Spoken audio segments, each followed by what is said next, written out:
ये 5 साल पहले की बात है। वो तुमसे बात करना चाहती थी। फ़ोन नासरा ने उठाया था और इसने इमामा की आवाज़ पहचान ली थी। तब तुम पाकिस्तान में थे। नासरा ने तुम्हारे बजाय मुझसे उसकी बात कराई। उसने मुझसे कहा कि मैं तुमसे उसकी बात कराऊं। मैंने उससे कहा कि तुम मर चुके हो।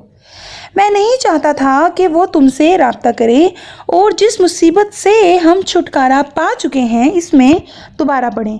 मुझे यकीन था कि वो मेरी बात पर यकीन कर लेगी क्योंकि तुम कई बार खुदकुशी की कोशिश कर चुके थे। वो वसीम की बहन थी, तुम्हारे बारे में ये सब जानती होगी। कम से कम एक ऐसी कोशिश की तो वो खुद भी गवाह थी। मैं इसे निकाहनामे में मौजूद तलाक के इख्तियार के बारे में नहीं बता सका, ना ही इस तलाकनामे के बारे में जो मैंने तुम्हारी तरफ से तैयार कराया था।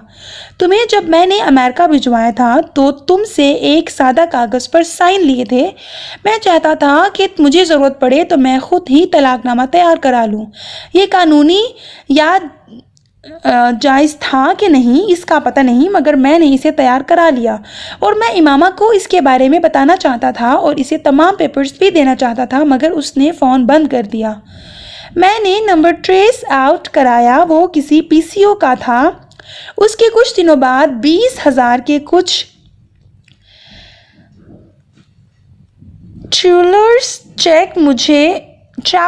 चेक मुझे इसने डाक के ज़रिए भिजवाए। उसके साथ एक ख़त भी था। शायद तुमने उसे कुछ रकम दी थी, उसने वो वापस की थी। मैंने तुम्हें इसलिए नहीं बताया क्योंकि मैं नहीं चाहता था कि तुम दोबारा इस मामले में इन्वॉल्व हो। मैं इमामा की फैमिली से खौफज़दा था। मुझे अंदेशा था कि वो तब भी तुम्हारी ताक में होंगे और मैं चाहता था कि तुम अपना करियर बनाते रहो। वो लिफाफा हाथ में पकड़े रंग बदलते हुए चेहरे के साथ सिकंदर उस्मान को देखता रहा। किसी ने बहुत आहिस्तगी के साथ इसके वजूद से जान निकाल ली थी। इसने लिफाफे को टेबल पर रख दिया। वो नहीं चाहता था कि तैयबा और सिकंदर उसके हाथ की कपकपाहट को देख सकें। वो देख चुके थे, मगर इसके हवास चंद लम्हों के लिए बिल्कुल काम करना छोड़ गए थे। अपने सामने पड़ी टेबल पर रखे इस लिफाफे पर हाथ रखे वो कुछ देर इसे देखता रहा। फिर इसे टेबल पर रखे इसने इसके अंदर मौजूद कागज़ को निकाल लिया। डियर अंकल सिकंदर, मुझे आपके बेटे की मौत के बारे में जानकर बहुत अफसोस हुआ। मेरी वजह से आप लोगों को चंद साल बहुत परेशानी का सामना करना पड़ा। मैं उसके लिए माजरत ख्वाह हूँ। मुझे सलार को कुछ रकम अदा करनी थी, वो मैं आपको भिजवा रही हूँ। खुदा हाफिज़, इमामा हाशिम। सलार को लगा वो वाकई मर गया है। सफ़ेद चेहरे के साथ उसने कागज़ के इस टुकड़े को दोबारा लिफाफे में डाल दिया। कुछ भी कहे बगैर इसने लिफाफा थामा और उठ खड़ा हुआ। सिकंदर और तैयबा दम बखूद उसे देख रहे थे। जब वो सिकंदर के पास से गुजरने लगा तो वो उठ खड़े हुए। सलार, वो रुक गया। सिकंदर ने उसके कंधे पर हाथ रख दिया। जो कुछ भी हुआ नादानिस्तगी में हुआ। मैं नहीं जानता था कि अगर तुमने कभी मुझे इमामा के बारे में अपनी फीलिंग्स बताई होती तो मैं कभी ये सब ना करता। मैं इस सारे मामले को किसी और तरह हैंडल करता या फिर उसके साथ तुम्हारा राब्ता करा देता। मेरे बारे में अपने दिल में कोई शिकायत या गिला मत रखना। सलार ने सर नहीं उठाया, उनसे नज़र नहीं मिलाई, मगर सर को हल्की सी जुम्बिश दी। इसे उनसे कोई शिकवा नहीं था। सिकंदर ने उसके कंधे से हाथ हटा लिया। वो तेज़ी से कमरे से निकल गया। सिकंदर चाहते थे वो वहाँ से चला जाए। उन्होंने उसके होठों को किसी बच्चे की तरह कपकपाते हुए देखा था। वो बार बार इन्हें भींच कर खुद पर काबू पाने की कोशिश कर रहा था। चंद मिनट और वहाँ रहता तो शायद फूट फूट कर रोने लगता। सिकंदर अपने पछतावे में मज़ीद इजाफा नहीं करना चाहते थे। तैयबा ने इस सारी गुफ्तगू में कोई मुदाखलत नहीं की, मगर सलार के बाहर जाने के बाद उन्होंने सिकंदर की दिलजोई करने की कोशिश की। परेशान होने की ज़रूरत नहीं है, हमने जो कुछ किया उसकी बेहतरी के लिए किया, वो समझ जाएगा। सिकंदर के चेहरे से उनकी जहनी कैफियत का अंदाज़ा लगा सकती थी। सिकंदर एक सिगरेट सुलगाते हुए कमरे में चक्कर लगा रहे थे। ये मेरी ज़िंदगी की सबसे बड़ी गलती थी। मुझे सलार से पूछे बगैर या उसको बताए बगैर ये सब कुछ नहीं करना चाहिए था। मुझे अमामा से इस तरह का झूठ भी नहीं बोलना चाहिए था। मुझे वो बात अधूरी छोड़कर तासुफ अमेज़ अंदाज में एक हाथ को मुट्ठी की सूरत में भींचे हुए खिड़की में जाकर खड़े हो गए। गाड़ी बहुत मोहतात अंदाज में सड़क पर फिसल रही थी। सलार कई साल बाद पहली बार इस सड़क पर रात के इस पहर गाड़ी चला रहा था। वो रात उसकी आंखों के सामने किसी फिल्म की तरह चल रही थी। इसे लगा 8 साल उड़कर गायब हो गए थे। सब कुछ वही था, वही था। कोई बड़ी आहिस्तगी से उसके बराबर में आ बैठा। उसने अपने आप को फरेब की गिरफ्त में आने दिया। गर्दन मोड़कर बराबर वाली सीट को नहीं देखा, इल्यूजन को हकीकत बनने दिया। जानते बूझते खुली आंखों के साथ कोई अब सिसकियों के साथ रो रहा था। डियर अंकल सिकंदर, मुझे आपके बेटे की मौत के बारे में जानकर बहुत अफसोस हुआ। मेरी वजह से आप लोगों को चंद साल बहुत परेशानी का सामना करना पड़ा। मैं उसके लिए माजरत ख्वाह हूँ। मुझे सलार को कुछ रकम अदा करनी थी, वो मैं आपको भिजवा रही हूँ। खुदा हाफिज, इमामा हाशिम। एक बार फिर इस ख़त की तहरीर उसके जहन में गूंजने लगी थी। वो सिकंदर उस्मान के पास से आकर बहुत देर तक खत लिए अपने कमरे में बैठा रहा। उसने इमामा को कोई रकम नहीं दी थी, मगर वो जानता था उसने उसका कौन सा कर्ज लौटाया था। मोबाइल फ़ोन की कीमत और उसके बिल्स। वो खाली ज़हनी के आलम में अपने बेड पर बैठे नीम तारीख कमरे की खिड़कियों से बाहर उसके घर की इमारत को देखता रहा। सारी दुनिया एकदम जैसे हर जिंदा शय से खाली हो गई थी। उसने ख़त पर तारीख पढ़ी। वो इमामा के घर से जाने के तकरीबन 2.5 साल बाद भेजा गया था। 2.5 साल बाद अगर वो 20,000 रुपये इसे भिजवा रही थी तो इसका मतलब था वो खैरियत से थी। कम अज़ कम उसके इमामा के बारे में बदतरीन अंदेशे दुरुस्त साबित नहीं हुए थे। उसे खुशी थी, लेकिन अगर उसने ये समझ लिया था कि सलार मर चुका था तो फिर वो उसकी ज़िंदगी से भी निकल चुका था, और इसका क्या मतलब था वो ये भी जानता था। कई घंटे वो इसी तरह वहीं बैठा रहा। फिर पता नहीं उसके दिल में क्या आया, अपना बैग पैक करके वो घर से निकल आया। अब वो उस सड़क पर था, इसी धुंध में, इसी मौसम में। सब कुछ जैसे धुआं बन रहा था या फिर धुंध। चंद घंटों के बाद वो उसी होटल दोमा सर्विस स्टेशन के पास जा पहुंचा। उसने गाड़ी रोक ली। धुंध में मलफूफ वो इमारत अब बिल्कुल बदल चुकी थी। गाड़ी को मोड़कर वो सड़क से अंदर ले आया, फिर दरवाज़ा खोलकर नीचे उतर आया। 8 साल पहले की तरह आज भी वहाँ खामोशी का राज था। सिर्फ लाइट्स की तादाद पहले से ज़्यादा थी। इसने हॉर्न नहीं दिया, इसलिए अंदर से कोई नहीं निकला।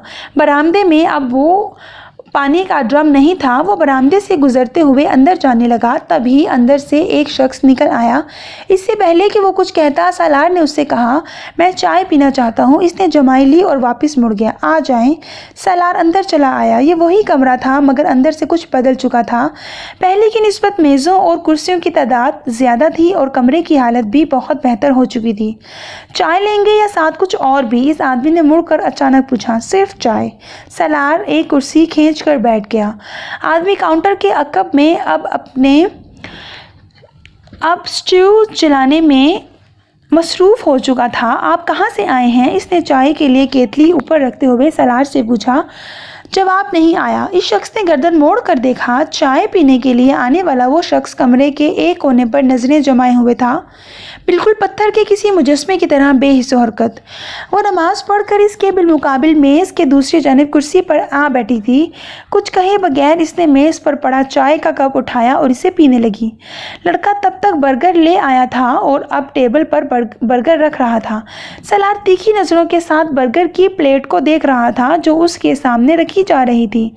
जब लड़के ने प्लेट रख दी तो सलार ने कांटे के साथ बर्गर का ऊपर वाला हिस्सा उठाया और तनकीदी नज़रों से फीलिंग का जायज़ा लिया। फिर छुरी उठाकर इसने लड़के से कहा, जो अब अमामा के बर्गर की प्लेट उसके सामने रख चुका था, ये शामी कबाब है।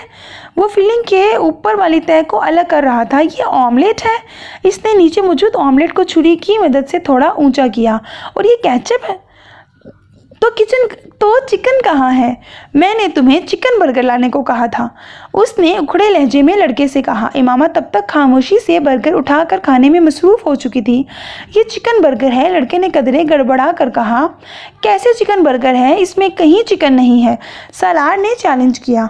हम इसे ही चिकन बर्गर कहते हैं। वो लड़का अब नर्वस हो रहा था। और जो सादा बर्गर है इसमें क्या डालते हो? उसमें बस शामी कबाब होता है, अंडा नहीं होता। और अंडा डालकर सादा बर्गर चिकन बर्गर बन जाता है। क्योंकि अंडे से मुर्गी निकलती है और मुर्गी के गोश्त को चिकन कहते हैं, इसलिए डायरेक्टली नहीं तो इनडायरेक्टली ये चिकन बर्गर बनता है। सलार ने बड़ी संजीदगी से कहा। वो लड़का कसियाने अंदाज में हंसा। इमामा इन दोनों की गुफ्तगू पर तवज्जो दिए बगैर हाथ में पकड़ा बर्गर खाने में मसरूफ़ थी। ठीक है जाओ, सलार ने कहा। लड़के ने यकीनन सुकून का सांस लिया और वहाँ से गायब हो गया। छुरी और कांटे को रखकर सलार ने बाएं हाथ से बर्गर को उठा लिया। बर्गर खाते हुए इमामा ने पहली बार प्लेट से सलार के होठों तक बाएं हाथ में बर्गर के सफ़र को ताज्जुब अमेज़ नज़रों से देखा और यह ताज्जुब एक लम्हे में गायब हो गया था। वो एक बार फिर बर्गर खाने में मसरूफ़ थी। सलार ने अपने बर्गर को दांतों से काटा, एक लम्हे के लिए मुंह चलाया और फिर बर्गर को अपनी प्लेट में उछाल दिया। फजूल बर्गर है, तुम किस तरह खा रही हो? सलार ने लुकमे को बमुश्किल हलक से निगलते हुए कहा। इतना बुरा नहीं है जितना तुम्हें लग रहा है, इमामा ने बेतासुर अंदाज में कहा। हर चीज़ में तुम्हारा स्टैंडर्ड बड़ा लो है इमामा, वो चाहे बर्गर हो या शौहर।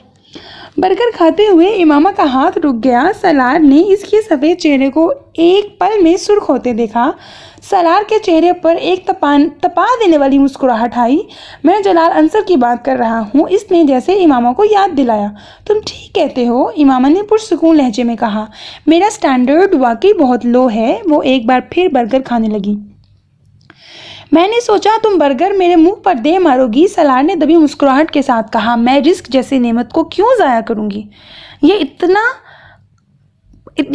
बुरा बर्गर नेमत है, इसने तज़हीक आमेज़ अंदाज में कहा। और कौन कौन सी नेमतें हैं इस वक्त तुम्हारे पास?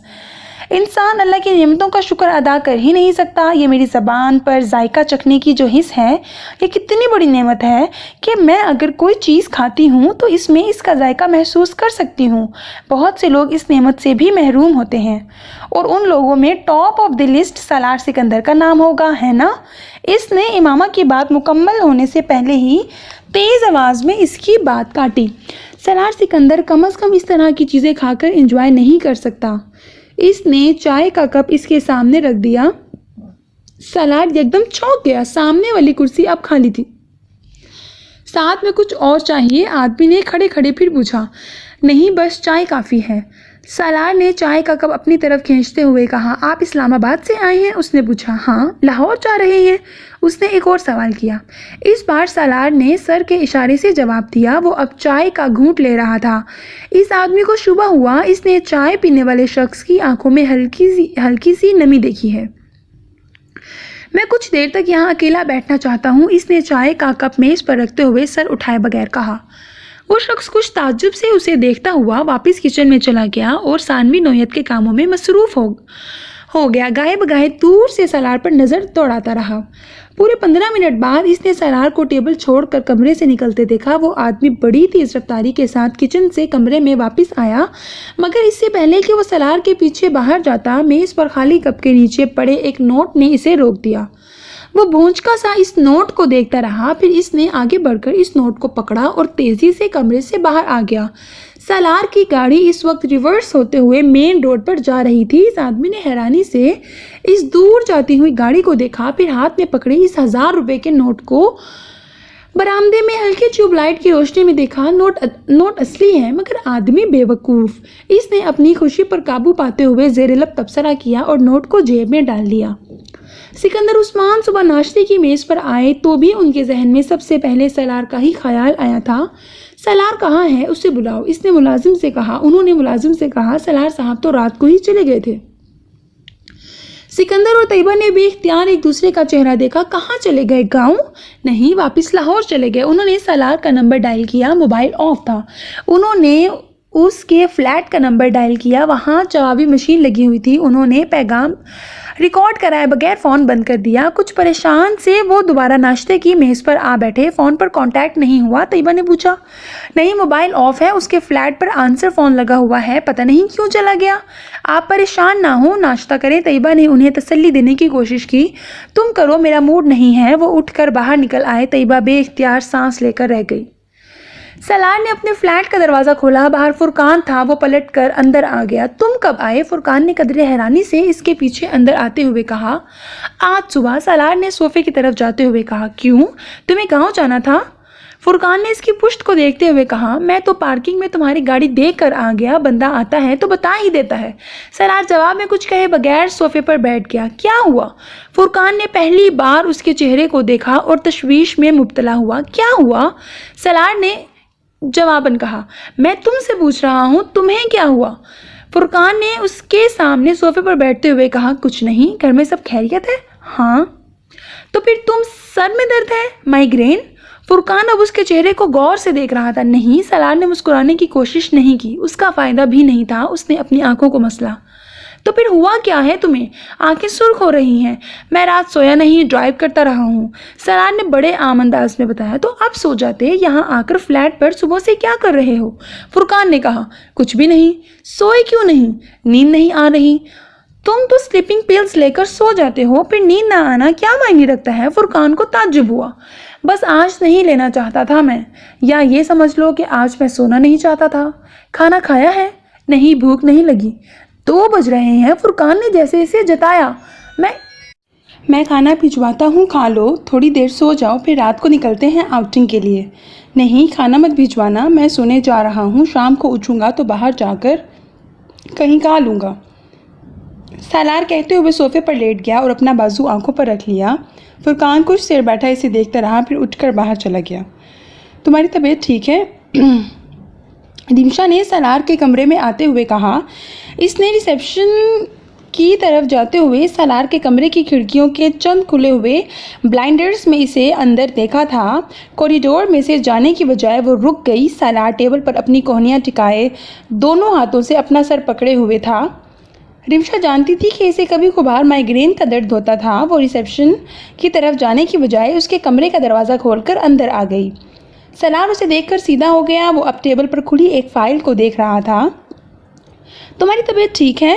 रिमशा ने फिक्रमंदी से पूछा। हाँ, मैं बिल्कुल ठीक हूँ। उसने रिमशा को देखने की कोशिश नहीं की। रिमशा वापस जाने की बजाय आगे बढ़ आई।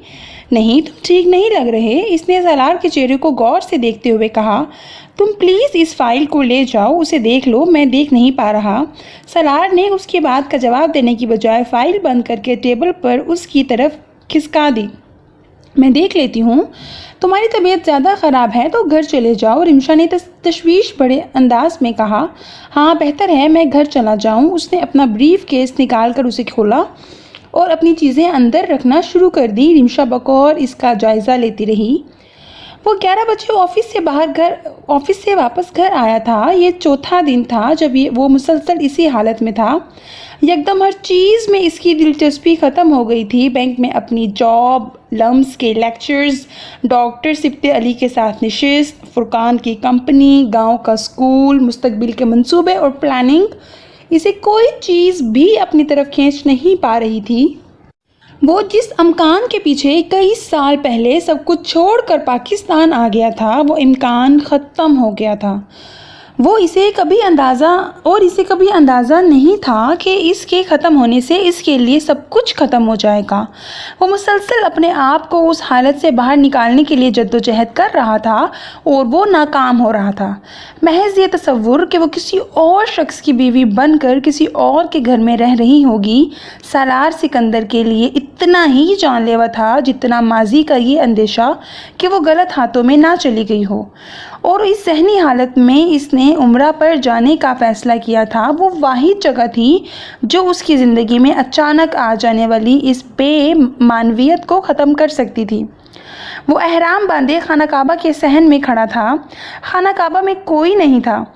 दूर दूर तक किसी वजूद का निशान नहीं था। रात के पिछले पहर आसमान पर चाँद और सितारों की रोशनी ने सहन के मार्बल से मुनक्स होकर वहाँ की हर चीज़ को एक अजीब सी दूधिया रोशनी में नहला दिया था। चाँद और सितारों के अलावा वहाँ और कोई रोशनी नहीं थी।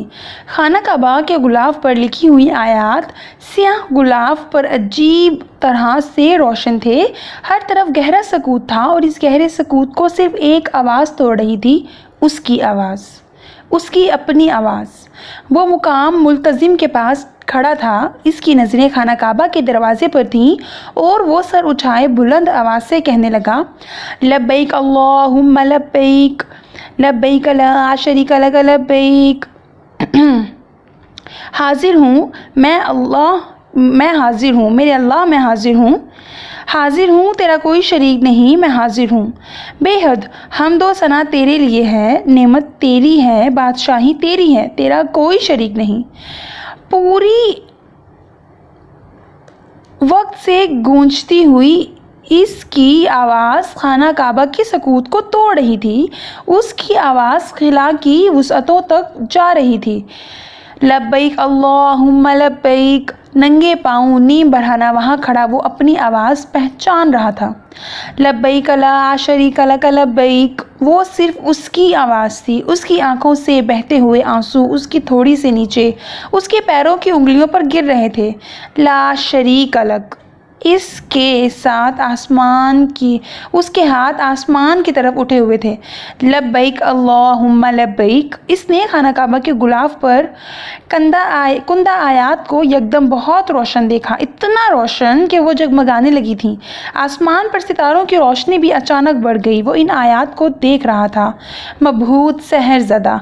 किसी मामूल की तरह ज़बान पर एक ही जुमला लिए इसने खाना काबा के दरवाजे को बहुत आहिस्ता आहिस्ता खुलते देखा। लब्बैक अल्लाहुम्मा लब्बैक। इसकी आवाज़ और बुलंद हो गई, एक दर्द की तरह, एक सांस। लब्बैक ला शरीका लक लब्बैक। इस वक्त पहली बार उसने अपनी आवाज़ में किसी और आवाज़ को मुदगम होते देखा।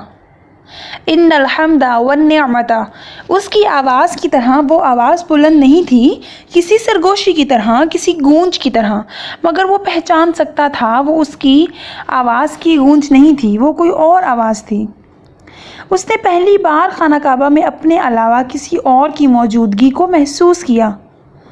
ला शरीक लक लब्बैक। खाना काबा का दरवाज़ा खुल रहा था। लब्बैक अल्लाहुम्मा लब्बैक। वो इस नस्वानी आवाज़ को पहचानता था। वो उसके साथ वही अल्फाज दोहरा रही थी। आवाज़ दाएं तरफ नहीं थी, बाएं तरफ थी। कहाँ? उसकी पुश्त पर, चंद कदम के फासले पर। इसने झुककर अपने पाँव पर गिरने वाले आंसुओं को देखा। इसके पाँव भीग चुके थे। इसने सर उठाकर खाना काबा के दरवाजे को देखा। दरवाज़ा खुल चुका था।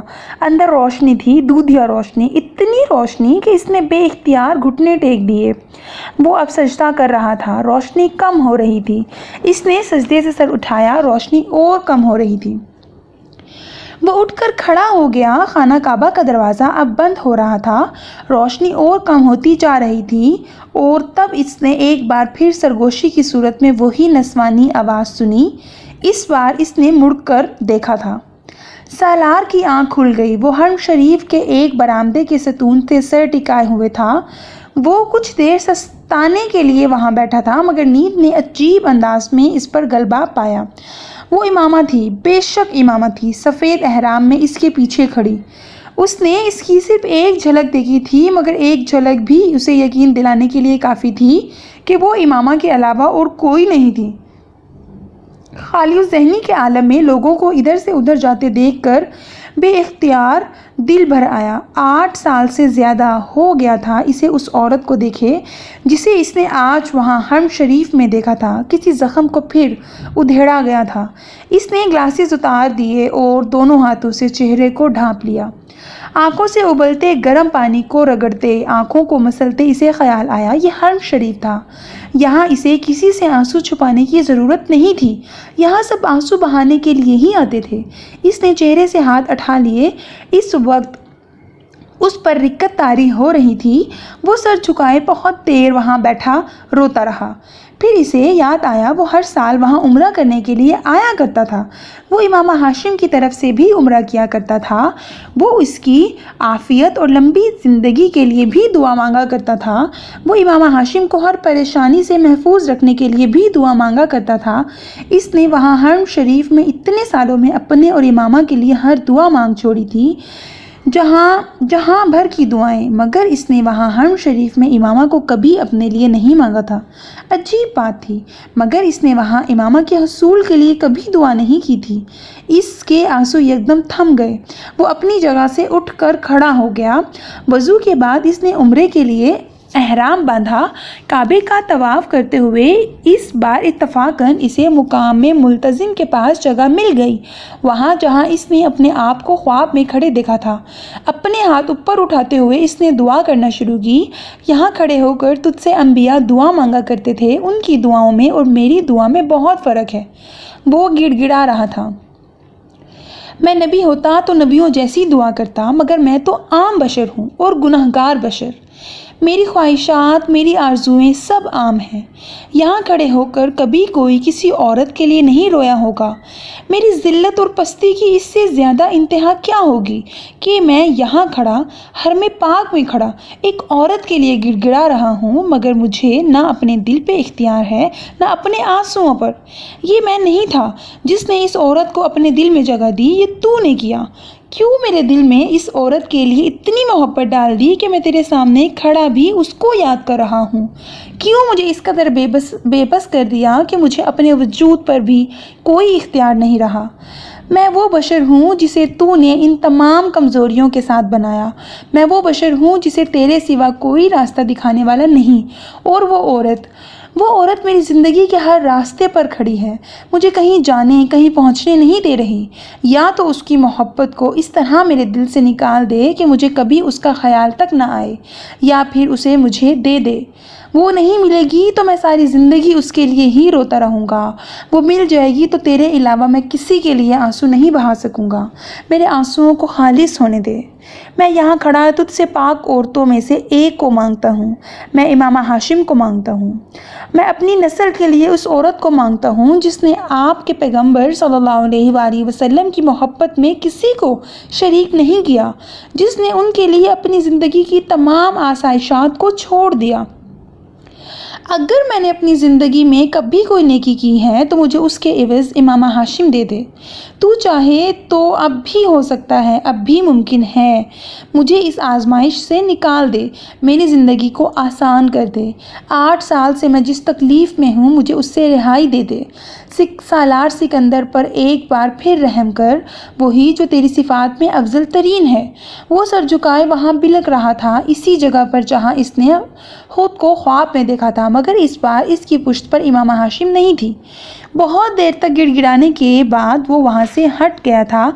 आसमान पर सितारों की रोशनी अब भी मध्यम थी। खाना काबा रोशनियों से, नूर से भरा हुआ था। लोगों का हुजूम रात के इस पहर भी इसी तरह था, ख्वाब की तरह। खाना काबा का दरवाज़ा भी नहीं खुला था। इसके बावजूद वहाँ से हटते हुए सलार सिकंदर को अपने अंदर सुकून उतरता महसूस हुआ था। वो इस कैफियत से बाहर आ रहा था जिसमें वो पिछले 1 माह से था। एक अजीब सा करार था जो इस दुआ के बाद इसे मिला था, और वो इसी करार और तमानियत को लिए हुए 1 हफ्ते के बाद पाकिस्तान लौट आया था। मैं अगले साल पीएचडी के लिए अमेरिका जा रहा हूँ। फुरकान ने बेख्तियार चौंक कर सालार को देखा। क्या मतलब? सालार हैरानी से मुस्कुराया। क्या मतलब का क्या मतलब? मैं पीएचडी करना चाहता हूँ? यूँ अचानक तो नहीं, पीएचडी करनी तो थी मुझे, बेहतर है अभी कर लूँ, सालार इत्मीनान से बता रहा था। वो दोनों फुरकान के गांव से वापस आ रहे थे। फुरकान ड्राइव कर रहा था जब सालार ने अचानक इसे अपनी पीएचडी के इरादे के बारे में बताया। मैंने बैंक को बता दिया है, मैंने रिज़ाइन करने का सोचा है, लेकिन वो मुझे छुट्टी देना चाह रहे हैं। अभी मैंने सोचा नहीं कि उनकी इस ऑफ़र को कबूल कर लूँ या रिज़ाइन कर दूँ। तुम सारी प्लानिंग किए बैठे हो। हाँ यार, मैं मजाक नहीं कर रहा, मैं वाकई अगले साल पीएचडी के लिए जा रहा हूँ। चंद माह पहले तक तो तुम्हारा ऐसा कोई इरादा नहीं था। इरादे का क्या है, वो तो एक दिन में बन जाता है। सालार ने कंधे झटकते हुए खिड़की के शीशे से बाहर नज़र आने वाले खेतों को देखते हुए कहा। मैं वैसे भी बैंकिंग से मुतल्लिक एक किताब लिखना चाहता हूँ, लेकिन यहाँ मैं पिछले कुछ सालों में इतना मसरूफ़ रहा हूँ कि इस पर काम नहीं कर सका। मैं चाहता हूँ पीएचडी के दौरान मैं ये किताब लिखकर शाया भी करा लूँ। मेरे पास कुछ फुर्सत होगी तो मैं ये सब काम आसानी से कर लूँगा। फुरकान कुछ देर खामोशी से गाड़ी ड्राइव करता रहा, फिर इसने कहा, और स्कूल, इसका क्या होगा? इसका कुछ नहीं होगा, ये ऐसे ही चलता रहेगा, इसका इंफ्रास्ट्रक्चर भी बेहतर होता जाएगा। बोर्ड ऑफ गवर्नर है, वो लोग आते जाते रहेंगे। तुम हो, मैंने पापा से भी बात की है, वो भी आया करेंगे यहाँ पर। मेरे ना होने से कुछ खास फर्क नहीं पड़ेगा। ये स्कूल बहुत पहले सलार सिकंदर की तमाई हुई लाठियाँ छोड़ चुका है, आइंदा भी इसे इनकी ज़रूरत नहीं पड़ेगी। मगर मैं मुकम्मल तौर पर इससे कतई ताल्लुक़ नहीं कर रहा हूँ, मैं इसको देखता रहूँगा। कभी मेरी मदद की ज़रूरत पड़ी तो आ जाया करूँगा, पहले भी तो ऐसा ही किया करता था। वो अब थर्मस में से चाय कप में डाल रहा था। पीएचडी के बाद क्या करोगे? फुरकान ने संजीदगी से पूछा। वापस आऊँगा, पहले की तरह यहीं पर काम करूँगा, मैं हमेशा के लिए नहीं जा रहा हूँ। सालार ने मुस्कुराते हुए इसके कंधे को थपका। क्या चंद साल बाद नहीं जा सकते तुम? नहीं, जो काम आज होना चाहिए इसे आज ही होना चाहिए। मेरा मूड है पढ़ने का, चंद साल बाद शायद ख्वाहिश ना रहे। सालार ने चाय के घूंट लेते हुए कहा। वो अब बाएं हाथ से रेडियो को ट्यून करने में मसरूफ था। रोटरी क्लब वाले अगले वीकेंड पर एक फंक्शन कर रहे हैं, मेरे पास इनविटेशन आया है, चलोगे? इसने रेडियो को ट्यून करते हुए फुरकान से पूछा। क्यों नहीं चलूँगा, इनके प्रोग्राम दिलचस्प होते हैं, फुरकान ने जवाबन कहा। गुफ्तगू का मौजू बदल चुका था। इस दिन इतवार था। सालार सुबह देर से उठा। अखबार लेकर सुर्खियों पर नज़र दौड़ाते हुए वो किचन में नाश्ता तैयार करने लगा।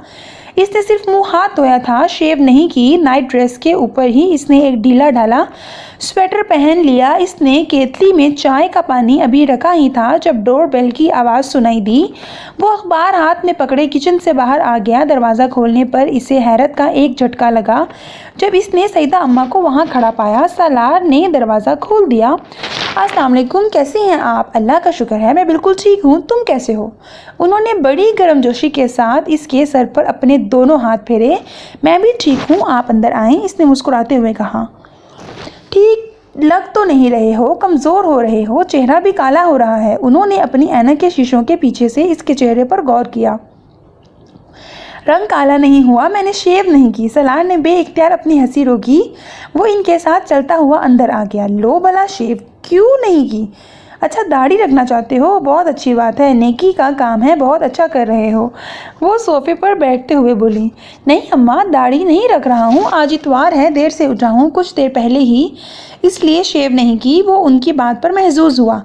देर से क्यों उठे बेटा? देर से ना उठा करो, सुबह जल्दी उठकर फजर की नमाज़ पढ़ा करो, चेहरे पर रौनक आती है, इसीलिए तो तुम्हारा चेहरा मुरझाया हुआ है।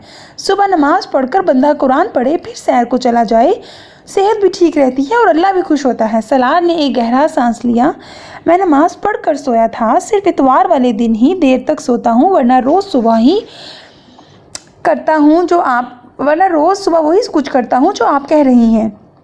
वो इसकी वजाहत पर बेहद खुश नज़र आने लगी। बहुत अच्छी बात है, इसीलिए तो तुम्हारा चेहरा चमक रहा है, रौनक नज़र आ रही है। उन्होंने अपने बयान में एक बार फिर तब्दीली की। आप क्या लेंगी? वो अपने चेहरे पर कोई तबसरा नहीं सुनना चाहता था, इसलिए मौजू बदला। नाश्ता करेंगी? नहीं, मैं नाश्ता करके आई हूँ, सुबह 6-7 बजे मैं नाश्ता कर लेती हूँ, 11-11:30 तो मैं दोपहर का खाना भी खा लेती हूँ। उन्होंने अपने मामूलात से आगाह किया। तो फिर दोपहर का खाना खा लें, 10:30 तो हो रहे हैं। नहीं, अभी तो भूख ही नहीं है, तुम मेरे पास आकर बैठो, मैं आता हूँ अभी। वो उनके इनकार के बावजूद किचन में आ गया। पूरे 6 माह से तुम्हारा इंतज़ार कर रही हूँ, तुमने एक बार भी शक्ल नहीं दिखाई, हालांकि वादा किया था तुमने। उसे किचन में उनकी आवाज़ सुनाई दी। मैं बहुत मसरूफ़ था अम्मा जी। उसने अपने लिए चाय तैयार करते हुए कहा। लो, ऐसी भी क्या मसरूफियत? अरे बच्चे मसरूफ़ वो होते हैं जिनके बीवी बच्चे होते हैं। ना तुमने घर बसाया, ना तुम घर वालों के साथ रह रहे हो, फिर भी कहते हो मसरूफ़ था। वो टोस्टर से स्लाइस निकालते हुए उनकी बात पर मुस्कुराया। अब यही देखो, ये तुम्हारे करने के काम तो नहीं है। वो इसे चाय की ट्रे लाते देखकर खुफगी से बोली। मैं तो कहती हूँ ये काम मर्द के करने वाले हैं ही नहीं। वो कुछ कहे बगैर मुस्कुराते हुए मेज़ पर बर्तन रखने लगा। अब देखो, बीवी होती तो ये काम बीवी कर रही होती, मर्द अच्छा लगता ही नहीं ऐसे काम करते हुए। आप ठीक कहती हैं अम्मा जी, मगर अब मजबूरी है, अब बीवी नहीं है तो क्या किया जा सकता है? सलार ने चाय का कप उनकी तरफ बढ़ाते हुए कहा। उन्हें इसकी बात पर झटका लगा। ये क्या बात हुई? क्या किया जा सकता है? अरे बच्चे, दुनिया लड़कियों से भरी हुई है, तुम्हारे तो अपने माँ बाप भी हैं, उनसे कहो तुम्हारा रिश्ता तय करें, या तुम चाहो तो मैं कोशिश करूं। सलार को एकदम सूरत हाल की संगीनी का एहसास होने लगा। नहीं नहीं अम्मा जी, आप चाय पिए, मैं बहुत खुश हूँ अपनी ज़िंदगी से। जहाँ तक घर के कामों का ताल्लुक है तो वो तो हमारे पैगंबर सल्लल्लाहु अलैहि वसल्लम भी कर लिया करते थे। लो अब तुम कहाँ से कहाँ पहुँच गए, मैं तो तुम्हारी बात कर रही हूँ, वो कुछ गड़बड़ आ गई। आप ये बिस्किट लें और केक भी। सलार ने मौजू बदलने की कोशिश की। अरे हाँ, जिस काम के लिए मैं आई हूँ वो तो भूल ही गई। उन्हें अचानक याद आया। अपने हाथ में पकड़ा बड़ा सा बैग उन्होंने खोल कर अंदर कुछ तलाश करना शुरू कर दिया। तुम्हारी बहन की शादी तय हो गई है। सरार को चाय पीते बेख्तियार अच्छू लगा। मेरी बहन की? अम्मा जी, मेरी बहन की शादी तो 5 साल पहले हो गई थी। इसने कुछ हक्का बक्का होते हुए बताया। वो इतनी देर में अपने बैग से एक कार्ड बरामद कर चुकी थी। अरे मैं अपनी बेटी की बात कर रही हूँ, आमना की। तुम्हारी बहन ही हुई ना। उन्होंने इसके जुमले पर बड़े अफसोस के आलम में इसे देखते हुए कार्ड थमाया। सलार को बेख्तियार हंसी आई। कल तक वो इसे उसकी बीवी बनाने की कोशिश में लगी हुई थी और अब यकदम बहन बना दिया। मगर इसके बावजूद सलार को बेतहाशा इत्मीनान महसूस हुआ। कम अज़ कम अभी से इनसे या उनकी बेटी से कोई खतरा नहीं रहा था। बहुत मसरूर सा होकर इसने कार्ड पकड़ लिया। बहुत मुबारक हो, कब हो रही है शादी? इसने कार्ड खोलते हुए कहा। अगले हफ्ते। चलें अम्मा जी, आपकी फ़िक्र तो ख़त्म हो गई। सलार ने मेरी की बजाय आपकी का लफ्ज़ इस्तेमाल किया। हाँ, अल्लाह का शुक्र है, बहुत अच्छी जगह रिश्ता हो गया। मेरी जिम्मेदारी ख़त्म हो जाएगी, फिर मैं भी अपने बेटों के पास इंग्लैंड चली जाऊंगी। सलार ने कार्ड पर एक सरसरी सी नज़र दौड़ाई। ये कार्ड तुम्हें देने खास तौर पर आई हूँ। इस बार कोई बहाना नहीं सुनूंगी। तुम्हें शादी पर आना है, भाई बनकर रुखसत करना है बहन को। सलार ने अपनी मुस्कुराहट जब्त करते हुए चाय का कप लिया। आप फिक्र ना करें, मैं ज़रूर आऊँगा। वो कप नीचे रखकर स्लाइस पर मक्खन लगाने लगा। ये फुरकान का कार्ड भी लेकर आई हूँ मैं, उसको भी देने जाना है। इन्हें अब फुरकान की याद सताने लगी। फुरकान को तो आज भाभी के साथ अपने ससुराल जाना था, अब तक तो निकल चुका होगा। आप मुझे दे दें, मैं इसे दे दूंगा। सलार ने कहा। तुम अगर भूल गए तो? वो मुतमईन नहीं हुई। मैं नहीं भूलूंगा। अच्छा, मैं फ़ोन पर इससे आपकी बात करा देता हूँ। वो एकदम खुश हो गई। हाँ, ये ठीक है, तुम फ़ोन पर उससे मेरी बात करा दो। सलार उठकर फ़ोन उसी मेज़ पर ले आया। फुरकान का मोबाइल नंबर डायल करके इसने स्पीकर ऑन कर दिया और ख़ुद नाश्ता करने लगा। फुरकान, सईदा अम्मा आई हुई हैं मेरे पास। फुरकान की कॉल रिसीव करने पर इसने बताया, उनसे बात करो। वो खामोश हो गया। अब फुरकान और सईदा अम्मा के दरमियान बात हो रही थी। 10 मिनट बाद जब ये गुफ्तगू ख़त्म हुई तो सलार नाश्ता कर चुका था। बर्तन किचन में रखते हुए इसे ख्याल आया, आई किसके साथ हैं आप? वो बाहर निकल आया। अपने बेटे के साथ। सईदा अम्मा ने इत्मीनान से कहा। अच्छा, बेटा आ गया आपका? छोटा वाला या बड़ा वाला?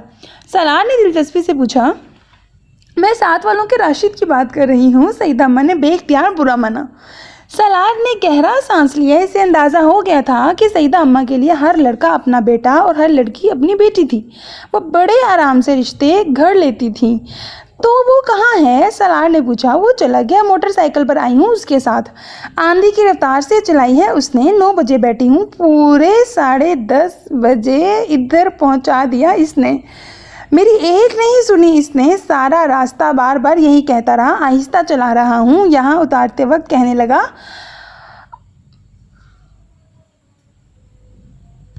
आपके साथ मोटरसाइकिल पर मेरा आखिरी सफ़र था। दोबारा कहीं लेकर जाना हुआ तो पैदल लेकर जाऊंगा आपको। सलार को हंसी आई। आधा घंटे में तय होने वाला रास्ते को 1.5 घंटे में तय करने वाले की झुंझलाहट का वो अंदाज़ा कर सकता था। बूढ़ों के साथ वो गुजारना खासा मुश्किल काम था। ये वो सईदा अम्मा के साथ होने वाली पहली मुलाकात में ही जान गया था। तो वापस कैसे जाएंगी? राशिद लेने आएगा आपको? हाँ, उसने कहा तो है कि मैच ख़त्म होने के बाद आपको ले जाऊंगा। अब देखो कब आता है। वो इसे एक बार फिर अपनी बेटी और इसके होने वाले ससुराल के बारे में इत्तलात पहुंचाने लगी। वो मुस्कुराते हुए बड़ी फरमाबरदारी से सुनता रहा। इस किस्म की मालूमात में इसे क्या दिलचस्पी हो सकती थी, मगर सईदा अम्मा अब इसके साथ बैंकिंग के बारे में तो गुफ्तगू नहीं कर सकती थी। उनकी बातें रत्ती भर इसकी समझ में नहीं आ रही थी, मगर वो यूँ जाहिर कर रहा था जैसे वो हर बात समझ रहा है। दोपहर का खाना उसने उनके साथ खाया। इसने उनके सामने फ्रीज़र से कुछ निकाल कर गर्म करने की कोशिश नहीं की। वो एक बार फिर शादी के फ़वाइद और ज़रूरत पर लेक्चर नहीं सुनना चाहता था। उसने एक रेस्टोरेंट फ़ोन करके लंच का ऑर्डर दिया। 1 घंटे के बाद खाना आ गया। खाने के वक्त तक राशिद नहीं आया तो सलार ने उनकी तशवीश को कम करने के लिए कहा, मैं गाड़ी पर छोड़ आता हूँ आपको। वो फ़ौरन तैयार हो गई। हाँ ये ठीक है, इस तरह तुम मेरा घर भी देख लोगे। अम्मा जी मैं आपका घर जानता हूँ, सलार ने कार की चाबी तलाश करते हुए इन्हें याद दिलाया। आधे घंटे के बाद वो इस गली में था जहाँ सईदा अम्मा का घर था। वो गाड़ी से उतरकर इन्हें अंदर गली में दरवाजे तक छोड़ गया। उन्होंने इसे अंदर आने की दावत दी जिसे इसने शुक्रिया के साथ रद्द कर दिया। आज नहीं, आज बहुत काम है। वो अपनी बात कहकर पछताया। बच्चे इसीलिए कहती हूँ शादी कर लो, बीवी होगी तो खुद सारे काम देखेगी, तुम कहीं आ जा सकोगे। अब ये कोई ज़िंदगी है कि छुट्टी के दिन भी घर के काम लेकर बैठे हो। उन्होंने अफसोस भरी नज़रों से इसे देखा। जी आप ठीक कह रही हैं, अब मैं जाऊं? उसने कमाल फर्माबरदारी का मुजाहरा करते हुए उनकी हाँ में हाँ मिलाई। हाँ ठीक है जाओ, मगर याद रखना शादी पर ज़रूर आना। फुरकान से भी एक बात फिर कह देना वो भी आए और इसको कार्ड ज़रूर पहुंचा देना। सलार ने उनके दरवाजे पर लगी हुई डोर बेल बजाई और खुदा हाफिज़ कहते हुए पलटा। अपने पीछे इसने दरवाज़ा खुलने की आवाज़ सुनी। सईदा अम्मा अब अपनी बेटी से कुछ कह रही थी। फिर क्या प्रोग्राम है, चलोगे? फुरकान ने अगले दिन शाम को इससे कार्ड लेते हुए कहा, नहीं मैं तो इस वीकेंड पर कराची जा रहा हूँ IBE के एक सेमिनार के लिए। इतवार को मेरी वापसी होगी, मैं तो आकर बस सोऊंगा, नथिंग एल्स। तुम चले जाना, मैं लिफाफा दे दूंगा, वो तुम मेरी तरफ से माजरत करते हुए दे देना। सलार ने कहा, कितने अफसोस की बात है सलार, वो खुद कार्ड देकर गई हैं, इतनी मोहब्बत से बुलाया है। फुरकान ने कहा, जानता हूँ लेकिन मैं इधर उधर जाकर वक्त ज़ाया नहीं कर सकता, हम बस थोड़ी देर बैठेंगे फिर आ जाएंगे। फुरकान मेरी वापसी कंफर्म नहीं है, हो सकता है मैं इतवार को आ ही ना सकूं या इतवार की रात को आऊं। बेहद फजूल आदमी हो तुम, वो बड़ी मायूस होंगी। कुछ नहीं होगा, मेरे ना होने से उनकी बेटी की शादी तो नहीं रुक जाएगी। हो सकता है उन्हें पहले ही मेरे ना आने का अंदाज़ा हो, और वैसे भी फुरकान तुम और मैं कोई इतने अहम मेहमान नहीं हैं।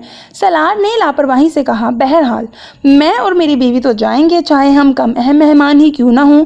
फुरकान ने नाराज़ी से कहा, मैंने कब रोका है, ज़रूर जाओ, तुम्हें जाना भी चाहिए, सईदा अम्मा के साथ तुम्हारी मुझसे ज़्यादा बेतकल्लुफ़ी और दोस्ती है। सलार ने कहा, मगर सईदा अम्मा को मेरे बजाय तुम्हारा ज़्यादा ख्याल रहता है, फुरकान ने जताया। वो मुरव्वत होती हैं। सलार ने उसकी बात को संजीदगी से लिए बगैर कहा, जो भी होता है बहरहाल तुम्हारा ख्याल तो होता है इन्हें। चलो और कुछ नहीं तो डॉक्टर सिब्ते अली की अजीज़ा समझकर ही तुम उनके पास चले जाओ। फुरकान ने एक और हरबा आजमाया। डॉक्टर साहब तो खुद यहाँ नहीं हैं, वो तो खुद शादी में शिरकत नहीं कर रहे, और अगर वो यहाँ होते भी तो कम अज़ कम मुझे तुम्हारी तरह मजबूर नहीं करते। अच्छा मैं भी नहीं करता तुम्हें मजबूर, तुमने नहीं जाना चाहते तो मत जाओ, फुरकान ने कहा। सलार एक बार फिर अपने लैपटॉप के साथ मसरूफ़ हो गया। वो एक सरसब्ज़ वसी सब्ज़ाज़ार था जहाँ वो दोनों मौजूद थे। वसी खुले सब्ज़ाज़ार में दरख्त थे मगर ज़्यादा बुलंद नहीं थे। खूबसूरत फूलदार झाड़ियाँ थीं, चारों तरफ खामोशी थी। वो दोनों किसी दरख्त के साए में बैठने के बजाय एक फूलदार झाड़ी के करीब धूप में बैठे थे। इमामा अपने घुटनों के गिर्द बाजू लपेटे हुए बैठी थी और वो घास पर चित लेटा हुआ था। इसकी आंखें बंद थीं। इन दोनों के जूते कुछ फासले पर पड़े हुए थे। इमामा ने इस बार खूबसूरत सफ़ेद चादर ओढ़ी हुई थी। इन दोनों के दरमियान गुफ्तगू हो रही थी। इमामा इससे कुछ कहते हुए दूर किसी चीज़ को देख रही थी। उसने लेटे लेटे उसकी चादर के एक पल्लू से अपने चेहरे को ढांप लिया, यूं जैसे धूप की शुआओं से आंखों को बचाना चाहता हो। उसकी चादर ने इसे अजीब सा सुकून और सरशारी दी थी। इमामा ने चादर के सिरे को इसके चेहरे से हटाने या खींचने की कोशिश नहीं की। धूप इसके जिस्म को तरावट बख्श रही थी। आंखें बंद किए वो अपने चेहरे पर मौजूद चादर के लम्स को महसूस कर रहा था। वो नींद इसे अपनी गिरफ्त में ले रही थी। सलार ने एकदम आंखें खोल दी। वो अपने बेड पर चित लेटा हुआ था। किसी चीज़ ने उसकी नींद को तोड़ दिया था। वो आंखें खोले कुछ देर बेयकीनी से अपने इर्द गिर्द के माहौल को देखता रहा। ये वो जगह नहीं थी जहाँ इसे होना चाहिए था। एक और ख्वाब, एक और इल्यूजन। इसने आंखें बंद कर लीं और तब इसको ये फ़ोन ही था जो इसे इस ख्वाब से बाहर ले आया था। कदरे झुंझलाते हुए लेटे लेटे हाथ बढ़ाकर इसने फ़ोन उठाया। दूसरी तरफ फुरकान था। कहाँ थे सलार, कब से फ़ोन कर रहा हूँ, अटेंड क्यों नहीं कर रहे थे? फुरकान ने इसकी आवाज़ सुनते ही कहा, मैं सो रहा था। सलार ने कहा और उठकर बेड पर बैठ गया। इसकी नज़र अब पहली बार घड़ी पर पड़ी थी जो 4 बजा रही थी। तुम फ़ौरन सईदा अम्मा के यहाँ चले आओ। दूसरी तरफ से फुरकान ने कहा, क्यों? मैंने तुम्हें बताया था। मैं तो फुरकान ने इसकी बात काट दी। मैं जानता हूँ तुमने मुझे क्या बताया था, मगर यहाँ कुछ एमरजेंसी हो गई है। कैसी एमरजेंसी? सालार को तशवीश हुई। तुम यहाँ आओगे तो पता चल जाएगा। तुम फ़ौरन यहाँ पहुँचो, मैं फ़ोन बंद कर रहा हूँ। फुरकान ने फ़ोन बंद कर दिया। सलार कुछ परेशानी के आलम में फ़ोन को देखता रहा। फुरकान की आवाज़ से इसे अंदाज़ा हो गया था कि वो परेशान था, मगर सईदा अम्मा के यहाँ परेशानी की नोयत क्या हो सकती थी? 15 मिनट में कपड़े तब्दील करने के बाद गाड़ी में था। फुरकान की अगली कॉल इसने कार में रिसीव की। तुम कुछ बताओ तो सही, हुआ क्या है? मुझे परेशान कर दिया है तुमने, सलार ने कहा। परेशान होने की ज़रूरत नहीं है, तुम इधर ही आ रहे हो। यहाँ आओगे तो तुम्हें पता चल जाएगा। मैं फ़ोन पर तफसीली बात नहीं कर सकता। फुरकान ने एक बार फिर फ़ोन बंद कर दिया। तेज़ रफ्तारी से ड्राइव करते हुए इसने आधे घंटे का सफ़र तकरीबन 20 मिनट में तय किया। फुरकान इसे सईदा अम्मा के घर के बाहर ही मिल गया। सलार का ख्याल था कि सईदा अम्मा के यहाँ इस वक्त बहुत चहल पहल होगी, मगर ऐसा नहीं था। वहाँ दूर दूर तक किसी बारात के आसार नहीं थे। फुरकान के साथ वो बैरूनी दरवाजे के बाएं तरफ बने हुए एक पुरानी तर्ज के ड्राइंग रूम में आ गया था। आखिर हुआ क्या है जो तुम्हें मुझे इस तरह बुलाना पड़ा? सलार अब उलझ रहा था। सईदा अम्मा और इनकी बेटी के साथ एक मसला हो गया है, फुरकान ने इसके सामने वाले सोफे पर बैठते हुए कहा। वो बेहद संजीदा था। कैसा मसला? जिस लड़के से उनकी बेटी की शादी हो रही थी, उस लड़के ने कहीं और अपनी मर्जी से शादी कर ली है। माय गुडनेस, सलार के मुंह से बेइख्तियार निकला। उन लोगों ने अभी कुछ देर पहले सईदा अम्मा को ये फ़ोन पर बताकर उनसे माजरत की है। वो लोग अब बारात नहीं ला रहे। मैं अभी कुछ देर पहले इन लोगों के यहाँ गया हुआ था, मगर वो लोग वाकई मजबूर हैं। इन्हें अपने बेटे के बारे में कुछ पता नहीं है कि वो कहाँ है। उस लड़के ने भी इन्हें सिर्फ फ़ोन पर ही इत्तला की है। फुरकान तफसील बताने लगा। अगर वो लड़का शादी नहीं करना चाहता था तो इसे बहुत पहले ही माँ बाप को साफ साफ बता देना चाहिए था। भाग कर शादी कर लेने की हिम्मत थी तो माँ बाप को पहले इस शादी से इनकार कर देने की भी हिम्मत होनी चाहिए थी। सलार ने नापसंदीदगी से कहा। सईदा अम्मा के बेटों को इस वक्त यहाँ होना चाहिए था। वो इस मामले को हैंडल कर सकते थे, लेकिन अब वो नहीं हैं तो किसी न किसी को तो सब कुछ देखना है। सईदा अम्मा के कोई और करीबी रिश्तेदार नहीं हैं? सलार ने पूछा। नहीं, मैंने अभी कुछ देर पहले डॉक्टर सिब्ते अली से बात की है फ़ोन पर, फुरकान ने इसे बताया। लेकिन डॉक्टर साहब भी फौरी तौर पर तो कुछ नहीं कर सकेंगे। यहाँ होते तो और बात थी, सलार ने कहा। उन्होंने मुझसे कहा है कि मैं तुम्हारी फ़ोन पर उनसे बात कराऊं। फुरकान की आवाज़ इस बार कुछ धीमी थी। मेरी बात? लेकिन किस लिए? सलार कुछ हैरान हुआ। उनका ख्याल है कि इस वक्त तुम सईदा अम्मा की मदद कर सकते हो।